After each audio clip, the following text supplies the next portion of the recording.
cilën do sot që të sigurohet që të realisht, në që nëse qytetarët shqiptarë paguajnë të siguracion në shtetë, çfarë do bëni parë pas të siguracion të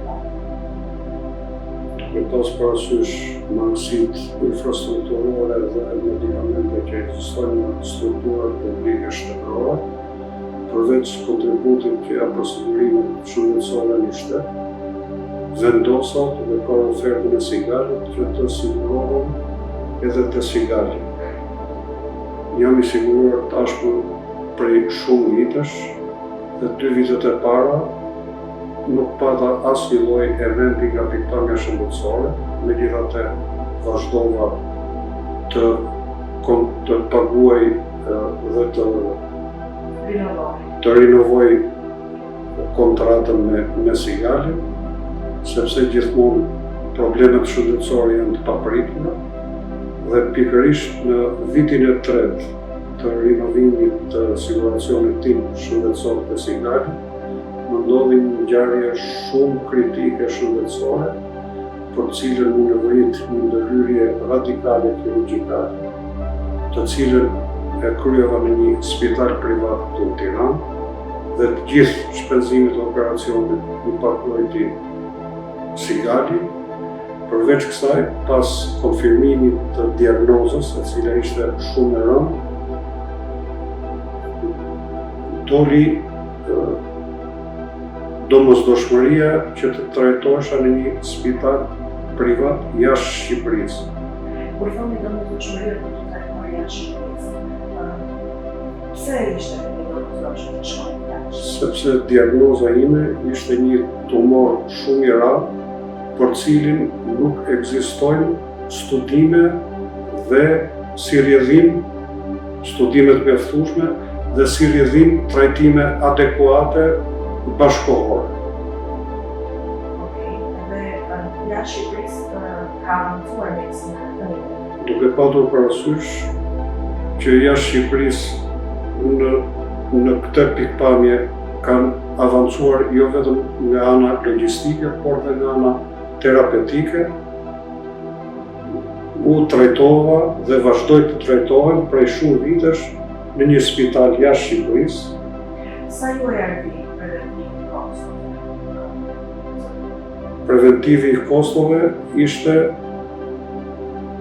rreth 4.000 euro çdo 3 javë, sepse çdo 3 javë ishte trajtimi i imunoterapisë dhe pastaj ishte rreth 8.500–9.000 euro çdo 28 ditë, sipas skemës së re të imunoterapisë plus terapisë targetuar.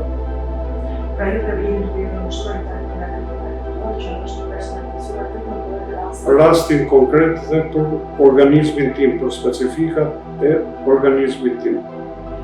Sa do zgjaste si fillim, cili ishte parashikimi, pra sa do vazhdoni? Trajtimi parashikohej rreth një vit e gjysmë,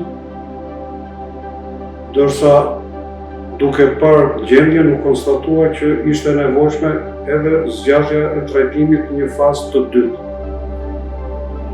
Fakti që ishte siguracion ku bëhet të vendosur që qëndron të jashtë apo do qëndron të jashtë pavarësisht kësaj? Jo, vetëm në sajt siguracionit pata mundësi që të trajtohem jashtë dhe të vazhdoj të trajtohem jashtë.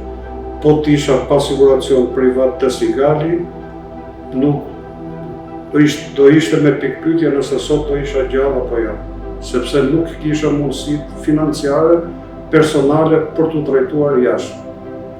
Familja juaj, si e përjeton që këtë faktin që ju keni akses në mjekësi fëmijët, bashkëshortja, e ndjeni që lehtësia financiare është element i rëndësishëm?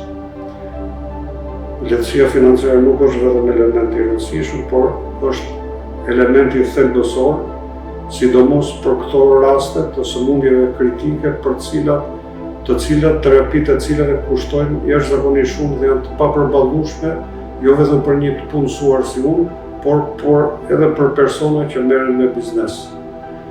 Për sa i përket familjes, të paktën nuk vuan dhe dihet e sigurt që nga ana financiare vazhdoj të jenë imbuluar nga sigari. Në këtë kuadër dua të theksoj që duke pas parasysh rastin tim, edhe antarët e tjerë të familjes janë siguruar të sigari. Ju e keni marrë të vendim për sigurinë e antarëve të familjes pa që nëse në vetë dhe kjo e shton shumë vlerën e asaj që keni bërë paraprakisht, sepse ka shumë qytetarë shqiptarë që e vetë siguracionin e kompasi ndodhë ngjarje. Edhe një ndër arsyet të cilat po i organizon këtë dëshmi është pikërisht për të vendosur tekstin tek sa e rëndësishme është që vendimi për të siguruar ta marrësh në një moment të përshtatshëm që mos rrezikon shqiptarët e shpëtimit. Ajo që doja të pyesja është çfarë mesazhi përcjellni për ata qytetarë që mbase e kanë mundësinë financiare të paguajnë diçka ekstra për të pasur një siguracion privat, por nuk e marrin iniciativën për ta bërë, e shtyjnë, nuk janë të bindur, janë skeptik. Keni një mesazh konkret? Dëshiroj të theksoj, ndoshta edhe për arsye kulturore, ne shqiptarët sigurojmë makinat që fundit janë një copë hekur dhe nuk sigurojmë shëndetin tonë.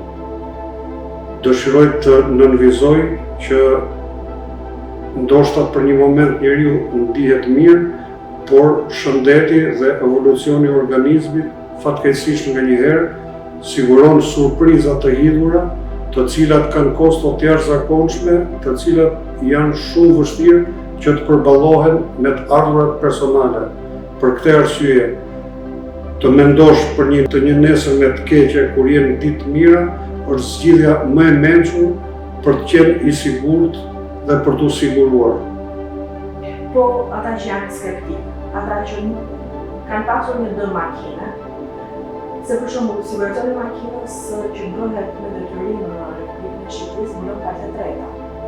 Dhe shumë individë nuk e din fare çfarë mbulon, sillin makinën, atyre nuk i riparohet atë makinë që kanë akcidentuar dhe si kryen një farë mosbesimi, pa u interesuar për atë që kanë.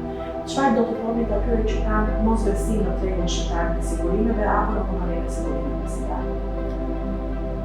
Ajo që do të theksoja, unë nuk mund të flas në përgjithësi, as nuk mund të luaj rolin të flas ex katedra, por duke pas parasysh përvojën time dhe gatishmërinë dhe disponibilitetin e Sigalit për të më mbështetur në gjithë këtë shpenzim të jashtëzakonshëm shëndetësor që kushtoi dhe vazhdon të kushtoj trajtimi im mjekësor jashtë shtetit në një spital privat, i bëj thirrje të gjithëve që të heqin dorë nga mosbesimi, të heqin dorë nga dilemat.